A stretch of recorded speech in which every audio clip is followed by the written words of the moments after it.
गोंडवाना की धरती, जहां हर कण में छुपी है एक दास्तां, जहां हर गोत्र, हर पेन एक गहरा रहस्य समेटे हुए है। आज हम आपको सुनाने जा रहे हैं मरकाम गोत्र की वो अनसुनी किंवदंती, जो न केवल एक गोत्र की पहचान है, बल्कि संपूर्ण गोंडवाना संस्कृति की आत्मा को छूती है। बहुत पुरानी बात है, चिरान काल की, जब हमारे प्रथम गुरु ने सभी मानव, दानव और देव समूहों को एक संगठित समाज की रचना के लिए आमंत्रित किया। यह आयोजन था पेन वितरण का, यानी आत्मा के देवताओं की स्थापना और पहचान का। हर समूह इस आयोजन में भाग लेने निकला। कोई पहले पहुंचा, किसी को अधिक पेन मिले, तो कोई देर से पहुंचा और उसे सीमित देवता ही मिले। इसी यात्रा में शामिल था एक समूह, मरकाम। कई दिन रात की यात्रा के बाद जब यह समूह गुरु के तपोभूमि के पास पहुंचा, तब संध्या हो चुकी थी। गुरु के स्थान और समूह के बीच में थी एक विशाल नदी। मुखिया ने कहा, अब तो मंजिल पास है, स्नान कर भोजन बना लेते हैं, फिर पार चलेंगे। लेकिन नदी किनारे पत्थर नहीं थे, केवल रेत। समस्या आई, चूल्हा किससे बनाएं? मुखिया ने उपाय बताया, गुड़ की ढेली से चूल्हा बनाओ। लेकिन जैसे ही आग लगी, गुड़ का चूल्हा पिघलने लगा। बार बार प्रयास विफल हुआ और नाविक, जो इंतजार कर रहा था, थक कर चला गया। भोजन बनाकर जैसे ही समूह ने नाविक को आवाज दी, वह जा चुका था। तभी नदी से प्रकट हुआ एक विशालकाय कछुआ। कहा, चलिए, मैं आपको पार करा दूंगा। सभी उसकी पीठ पर सवार हुए, लेकिन जब वो नदी के बीच पहुंचा, कछुआ बोला, मैं भूखा हूं, आज तुम सबको खा जाऊंगा। हाहाकार मच गया। तभी एक चमत्कार हुआ। नदी किनारे बैठी रायगीघा गिद्ध पक्षी ने यह दृश्य देखा। अपने बच्चों को छोड़ वह उड़कर आई और एक एक कर सबको नदी पार ले गई। सुरक्षित पहुंचने पर समूह ने गिद्ध का धन्यवाद किया और कछुए के प्रति घृणा जताई। लेकिन रायगीघा ने समझाया, घृणा से कुछ नहीं होगा। अगर मेरे उपकार को मानते हो तो कछुए को ही अपना पेन देवता स्वीकार करो। समूह ने स्वीकार किया, लेकिन यह शपथ ली कि उसे छुएंगे नहीं। कहा जाता है, आज भी मरकाम गोत्र के लोग कछुए को देवता मानते हैं, लेकिन छूते नहीं। अगर छू भी लिया तो स्नान कर शुद्ध होते हैं। जब यह समूह गुरु के पास पहुंचा, तब तक अधिकांश पेन वितरित हो चुके थे। केवल 3 पेन ही शेष थे, वही इस समूह को मिले। तब गुरु ने इनका नामकरण किया मरकाम और उनके टोटेम बनाए, कछुआ, रायगीघा पक्षी और आम का पेड़। इसी मरकाम समूह की तरह अन्य गोत्र भी अपने पेन और टोटेम के साथ एक व्यावसायिक समूह में विभाजित हुए। आज भी यही गोत्र विभिन्न जातियों और उपजातियों में विद्यमान है। तो सोचिए, वो गुरु कौन थे?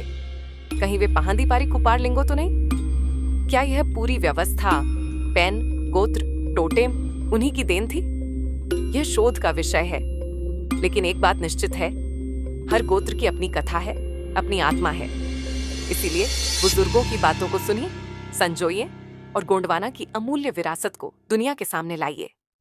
यह प्रस्तुति थी गोंडवाना फूले हुए पन्ने से। अगर आपने भी अपने गोत्र की कोई किंवदंती सुनी हो तो हमें जरूर बताएं। जय सेवा, जय सगा समाज, जय गोंडवाना। ये कहानी कोई इतिहास की किताब से ली गई जानकारी नहीं है, बल्कि ये हमारे बुजुर्गों से सुनाई गई लोक कथा है। एक ऐसी कथा जो पीढ़ी दर पीढ़ी हमारी संस्कृति, मूल्य और सोच को आगे बढ़ाती आई है। ये घटना सच में हुई थी या नहीं, ये इतिहासकार तय करेंगे। लेकिन इस कहानी में जो भाव, जो शिक्षा और जो संस्कृति छुपी है, वो गोंडवाना की आत्मा है। हमारे मरकाम गोत्र की यह किंवदंती ये नहीं बताती कि वाकई गुड़ का चूल्हा बना था या गिद्ध केकड़े ने सच में बचाया था, बल्कि ये बताती है कि हमारे पूर्वजों ने किस तरह से हर चुनौती में सीख ली और उस सीख को संस्कृति में बदला। यह कहानी भले ही ऐतिहासिक रूप से प्रमाणित न हो, लेकिन यह हमारी सांस्कृतिक स्मृति में दर्ज है और इसीलिए यह सच है सांस्कृतिक रूप से। इतिहास केवल तारीखें बताता है, लेकिन संस्कृति ये बताती है कि हम कौन हैं और कहां से आए हैं। हम इतिहास नहीं, स्मृति और संस्कृति की बात करते हैं, क्योंकि गोंडवाना सिर्फ एक भूगोल नहीं, एक आत्मा है। जय सेवा, जय सगा समाज। दादा दादी, काका ताऊ, मैं गोंड समाज के पुरखों और संस्कृति के बारे में जानने और समझने की कोशिश कर रहा हूं। मैंने सुना है और मैं एक मरकाम गोत्र से हूँ, इस गोत्र की एक पेन कथा है जिसमें गुरु के दरबार में देवताओं के बंटवारे की कथा है, जिसमें कछुआ और राय गीघा का भी उल्लेख आता है। जैसे कि आपने सगाजन सुना है, आपने अपने पूर्वजों से इस बारे में क्या सुना है? कौन कौन से पैन, देवता, मरकाम गोत्र को मिले थे? क्या कोई खास टोटेम चिन्ह है? क्या कोई मजेदार या महत्वपूर्ण घटना है जो आज भी याद की जाती है? अगर आपके पास ऐसी कोई जानकारी हो तो कृपया जरूर साझा करें, ताकि हम सब मिलकर गोंडवाना की सांस्कृतिक विरासत को सहेज सकें। जय सगा समाज। जय सेवा। जय सगा समाज।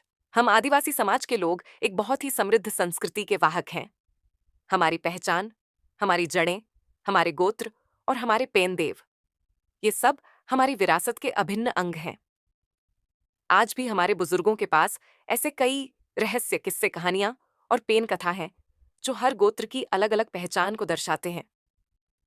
हर गोत्र का एक टोटेम चिन्ह होता है, एक पेन देवता होता है और एक कथा होती है जो हमें बताती है कि हमारे पूर्वज कौन थे, उन्होंने क्या किया और हम सब एक दूसरे से कैसे जुड़े हुए हैं। हम आप सभी सगा सोयरा भाइयों बहनों से अपील करते हैं, कमेंट में जरूर बताइए। 1. आप कौन से गोत्र से हैं? दूसरा, आपके गोत्र का टोटेम, प्रतीक चिन्ह क्या है? 3. आपके पैन देव का नाम क्या है? अगर कोई पैन कथा आपने अपने दादा दादी या बुजुर्गों से सुनी है तो उसका सार भी जरूर बताइए। आपका एक छोटा सा कमेंट हमारी गोंडवाना संस्कृति के बड़े इतिहास का एक हिस्सा बन सकता है। इससे हम सब एक दूसरे को समझ सकेंगे, जोड़ सकेंगे और अपनी पहचान को नई पीढ़ी तक पहुंचा सकेंगे। आओ मिलके अपने गोत्र, अपने पेन, अपनी संस्कृति को फिर से पहचानें। जय सगा समाज, जय आदिवासी एकता।